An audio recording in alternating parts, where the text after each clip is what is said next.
the Rubik's Cube, arguably one of the greatest, if not the greatest, puzzle ever invented. You've heard it before, but it has like a bajillion different ways to be scrambled, and dudes can solve it in like 5 seconds. Nope, 2 seconds.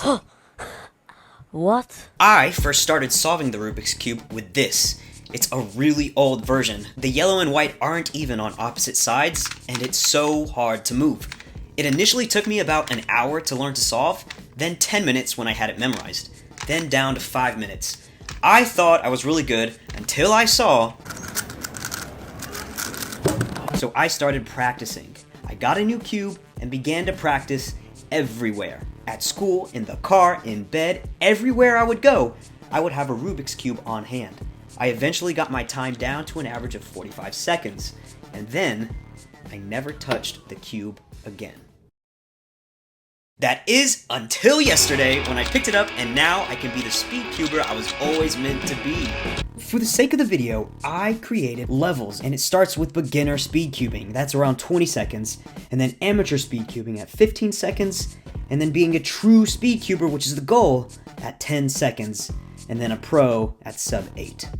So the plan is to practice for 20 minutes a day for the next 30 days, and we'll see how far I can get and if I can hit that 10-second mark.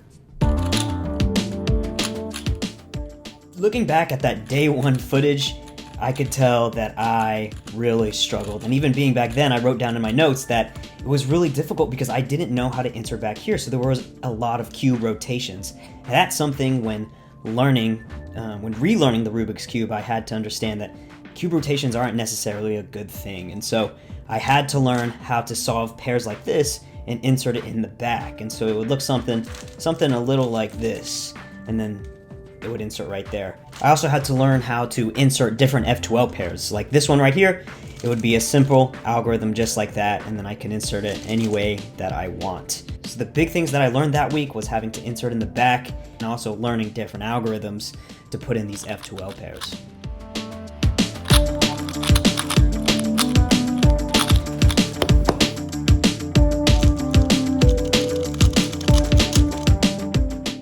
Okay, so it is day 12. I just finished up my session, and so I am so happy because I finally got my first sub 30 average, which was one of the best things to happen so far. I've gotten so many 20s. This is the most sub 30s. This is the most sub 30 that I've ever gotten in any session, and we are improving. I've been working on F2L like crazy.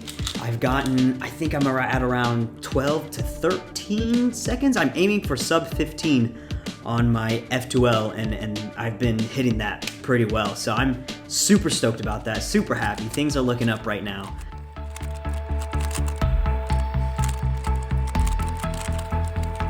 I'm currently learning PLL, and with PLL, it's taken me quite a bit. I'm using this guide that this YouTuber, I'll link it, but this guy has put up. So I'm pretty much using that to help memorize all of these. So like this one would be pretty easy. Oh, that was wrong. But there we go. Oh, look at that. 25. Second solve. 25. Solve. 22. Oh my gosh. Already in the first 5 solves, I have sub 25s. What is happening?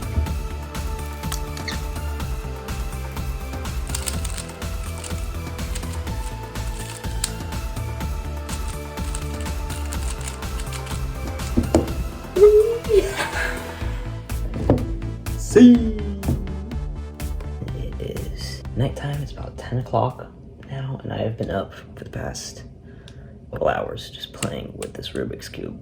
Mid-20s. It's gotten super easy now, but I am so far away from 10 seconds. I'm gonna have to put this away and go to sleep now because I am really tired, and I think I'm addicted. So we're gonna put this up. So it is the morning. I do not have my cube in hand, and that is because I tested positive for COVID. So for the next day or two, I am not going to be on the cube. So this experiment's going to have to be on hold. So it's been a rough 4 days or so. I've been quarantined at home.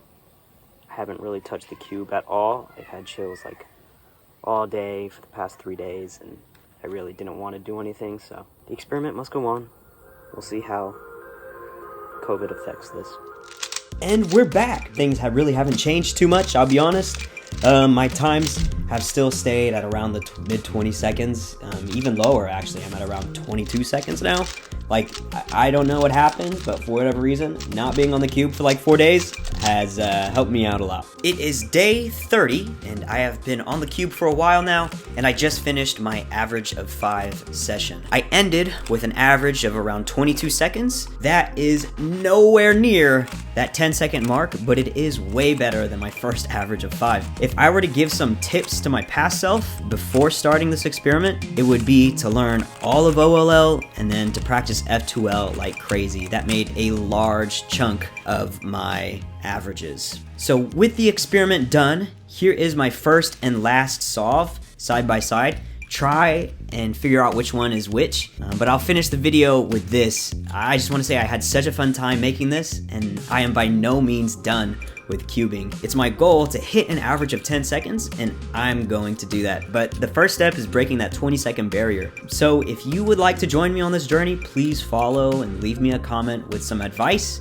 Seriously, I'm always trying to improve on myself, and any constructive criticism would be super helpful for either the video or my cubing, but just let me know. I also plan on doing more of these skill learning videos. I have some awesome stuff I'm working on, and if you'd like to see that, then you know what to do.